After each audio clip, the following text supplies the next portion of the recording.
Item ಯಾವುದೇ ಇರಲಿ try ಮಾಡಿ ಆಚಿ ಚಿಕನ್ ಮಸಾಲಾ. ಮಳೆಯಿಂದ ಕೃಷ್ಣಾ ನದಿ ತೀರದಲ್ಲಿ ಭೀಕರ ದುರಂತವೊಂದು ನಡೆದು ಹೋಗಿದೆ. 4 ಕೋಟಿ ರೂಪಾಯಿ ಮೌಲ್ಯದ ರೈತರ ಜಾಕ್ವೆಲ್ ಕುಸಿತವಾಗಿದೆ. ಕಾಗವಾಡ ತಾಲೂಕಿನ ಕೃಷ್ಣಾ ನದಿ ತೀರದಲ್ಲಿ ನಡೆದ ಘಟನೆ ಇದು. 75 HP 4 ಪಂಪ್ ಸೆಟ್ಗಳು ಜೊತೆಗೆ ಆ ವಿದ್ಯುತ್ ಕಂಬಗಳು ಹಾಗೆ ತಂತಿ ಏನಿತ್ತು ಎಲ್ಲವೂ ಕೂಡ ಸಂಪೂರ್ಣವಾಗಿ ಹಾಳಾಗಿದೆ. ರೈತರೇ ತಮ್ಮ ಸ್ವಂತ ಖರ್ಚಿನಲ್ಲಿ ಈ ಒಂದು ಜಾಕ್ವೆಲ್ನ ನಿರ್ಮಿಸಿಕೊಂಡಿದ್ರು. ಅಂದ್ರೆ ಬರೋಬ್ಬರಿ 4 ಕೋಟಿ ರೂಪಾಯಿ ಮೌಲ್ಯದ ರೈತರ ಜಾಕ್ವೆಲ್ ಇದು. ಶೇಡಬಾಳದ ಶಾಂತಿನಾಥ್ ಮತ್ತು ಕೃಷ್ಣ ಏತ ನೀರಾವರಿ ಯೋಜನೆಯಡಿ ಈ ರೀತಿ ಜಾಕ್ವೆಲ್ನ ಅವರೇ ಸ್ವಂತ ಖರ್ಚಿನಲ್ಲಿ ನಿರ್ಮಿಸಿಕೊಂಡಿದ್ರು. ಆದ್ರೆ ಮಳೆಯಿಂದ ಕುಸಿತ ಕಂಡಿದೆ. ಸ್ಕೀಮ್ ಚಾಲು ಆಗಿ 30 ವರ್ಷ ಆಯ್ತು. 30 ವರ್ಷದಾಗ 3 ಮಹಾಪೂರ್ ಇಷ್ಟು ದೊಡ್ಡ ಬಂದು ಅಂದ್ರ ಈ ಜಾಕ್ವೆಲ್ ಮ್ಯಾಗಿನ ನೀರು ಹೋದ್ರೆ ಬಿ ನಮ್ ಜಾಕ್ವೆಲ್ ಕ್ಯಾನ್ ಹಾಕಿಲ್ಲ. ಈ ವರ್ಷ ಅಮೃತದವ್ರು ಏನ್ ಮಾಡಕತ್ರು ಅವ್ರಿಗೆ 4-5 ಸಲ ಬಂದು ತಾಕೀತ್ ಮಾಡಿದ್ವಿ.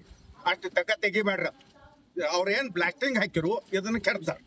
ಇವತ್ತು ನಮ್ಗೆ ಲುಸ್ಕಾನ್ ಎಷ್ಟಾಗೈತೆ ಅಂದ್ರೆ ಬರೀ ಸ್ಕೀಮ್ ಜಾಕ್ವೆಲ್ 3-4 ಕೋಟಿ ರೂಪಾಯಿ ಕಮ್ಮಿ. ಇವತ್ತು ನಮ್ದು ಮೋಟರ ಮತ್ ಬಿಟ್ಟ ಈ ಬೆಳೆ 500 ಸ್ವಂತ ಜಮೀನುಗಳ ಮೇಲೆ ಯಾವುದೇ ಸರ್ಕಾರದ ಸಹಾಯಧನವಿಲ್ಲದೆ ನಮ್ಮ ಜಮೀನಿನ ಮೇಲೆ ಸಾಲ ಮಾಡಿಕೊಂಡು ಇದೊಂದು 2 ಏತ ನೀರಾವರಿ ಯೋಜನೆ ಮಾಡಿಕೊಂಡು 7 ಕಿಲೋಮೀಟರ್ ಲೈನ್ ಮಾಡಿಕೊಂಡು ನಮ್ಮ ಜಮೀನುಗಳಿಗೆ ನೀರನ್ನು ತೆಗೆದುಕೊಂಡು ಹೋಗಿದ್ವಿ ನಾವು.